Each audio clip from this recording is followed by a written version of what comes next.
Hey, Bri, just giving you some feedback to your Unit 4 work.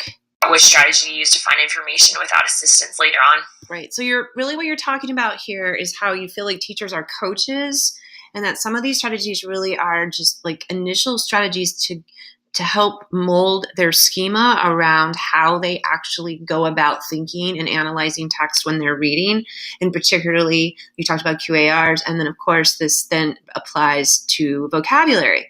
The reason I went back to that part of your video is because I was really quite impressed with sort of this idea of how you're kind of coaching these students to use these tools, but are really teaching them lifelong skills around how do you deal with unknown vocabulary, right? So I love this idea of having students having a private journal where students work through their own words that they're having difficulty with. So writing and trying to work through that in their own writing is always good and it's private.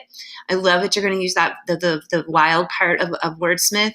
It's such a nice interactive place, and they can play games and they can do word matching, so it's really powerful.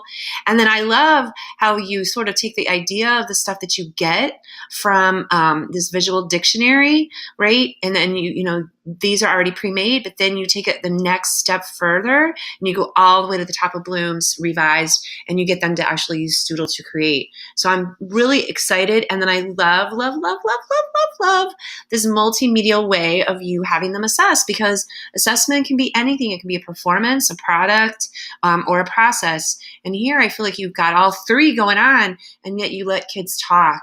And I think that is just so great. So they're writing, they're coloring, they're drawing, they're doing visual analogies, and they're talking. So you're hitting all the modalities. So super, super impressive. Thank you, Bri. Nice job. And thanks for your patience as I tried to rejoin the human race.